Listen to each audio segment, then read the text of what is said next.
editor Nicole Raleigh, and I am on site in Chicago for ASCO 2025. And today I'm speaking with study investigator Dr. Vincent Picozzi, who is speaking to me about the data that Novocure is presenting at ASCO.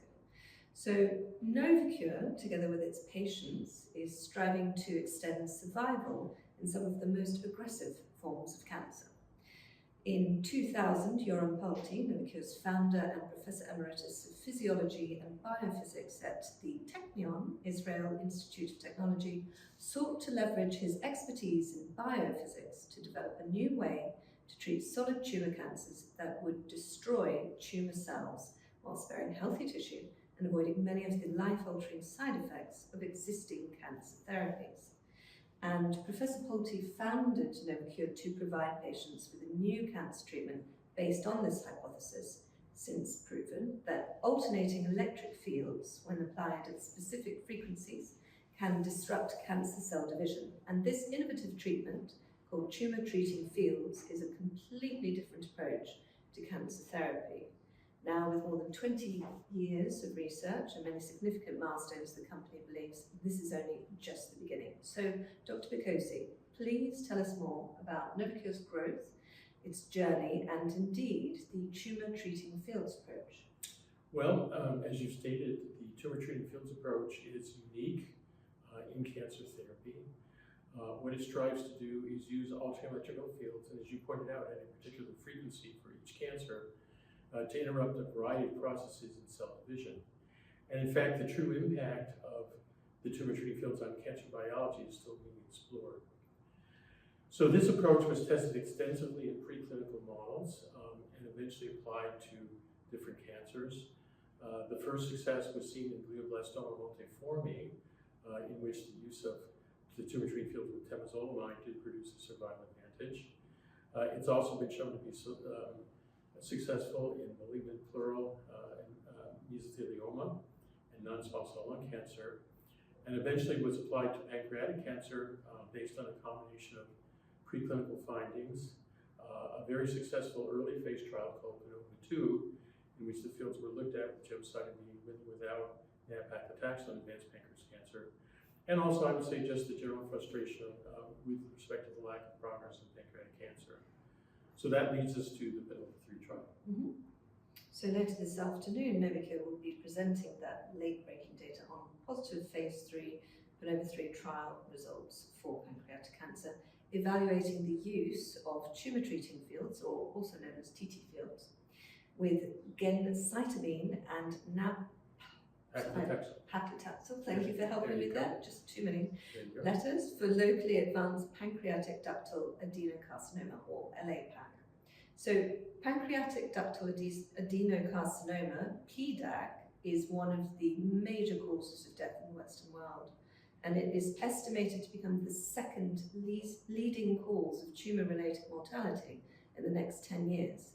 Among pancreatic cancers, ductal adenocarcinomas are by far the most common, characterized by a challenging diagnosis due to the lack of initial and pathognomic clinical signs. Some challenging language today, and I do apologize. In layman's terms then, Dr. Picozzi, if someone mentions pancreatic cancer, everyone knows that's a rather bleak diagnosis. So just what are the unmet needs in LA-PAC?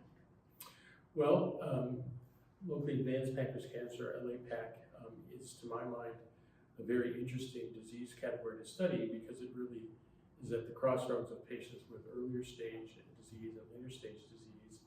And as a result of that, has really all of the challenges of all phases of pancreas cancer, but in some ways presents all of the opportunities.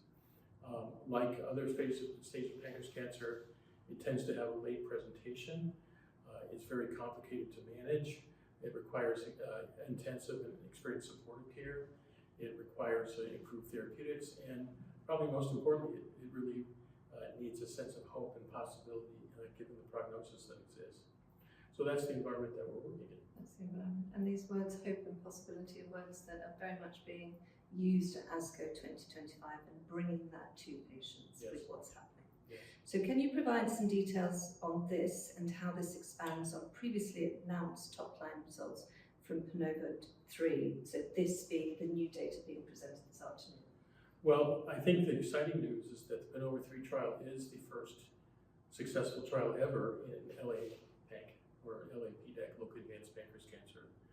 And what it was a trial that took patients who were locally advanced, inoperable, receiving the standard therapy of gemcitabine and nab-paclitaxel, and it randomized them to either receiving the Tumour Treating Fields as applied to pancreatic cancer or not. And with the use of the fields, there actually was a survival advantage shown, really the first time that's ever been done.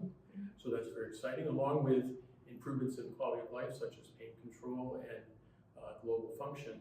So not just an improvement in quantity of life, but quality of life, which is also very important to patients. This was accomplished really without significant incremental side effects, except for skin toxicity, which was a significant challenge for a small fraction, but for most, not an issue. So with these data, the use of the Tumour Treating Fields with gemcitabine and nab-paclitaxel does represent a potential new standard of therapy for patients with locally advanced pancreatic cancer. Can be built on in that stage of disease as well as others. Just brilliant, and indeed this quality of life as well as quantity of life notion, if it need be said, is very much a focus at ASCO 2021. It's so important to patients, even more than the length of the life or so. So what next for Novocure here, or whatever else you might want to share with our viewers? Well, that is an interesting question, and that's going to be discussed heavily during those few days. But interestingly, the device showed a benefit not just in controlling disease overall, but in particular controlling what we refer to as distant or systemic progression, meaning progression of cancer that's metastatic or spread outside the primary site. And so that was actually a somewhat surprising finding. It suggests that the device may work in ways that hadn't been previously anticipated, such as through an immunological mechanism. The device is being tested in people with metastatic pancreatic cancer in a trial called the Novocure trial, which I understand will read out at the end of the year. And so with the combined results of PANOVA-3, and if PANOVA-4 is successful, the device has a future really in any stage of pancreas cancer as a foundational therapy that can be built upon. Again, just brilliant. So final question. I know we're pretty early on in the Congress to be asking this question. However, what's the most promising research you believe will be presented at ASCO 2025 that could change oncological practice in the next 2 to 3 years? Well, I think there happily are many advances being made, but the biggest thing in the field of pancreatic cancer is the development of inhibitors to KRAS mutations. That's actually been the holy grail of pancreas cancer research for over the last 25 years. And just in the last few years, successful approaches to this have been developed.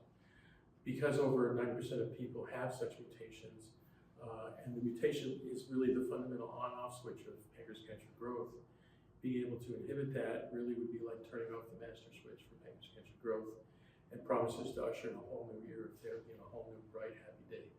Well, here's to those bright, happy days. Thank you very much. You're welcome. It's been a pleasure. My pleasure. Thank you.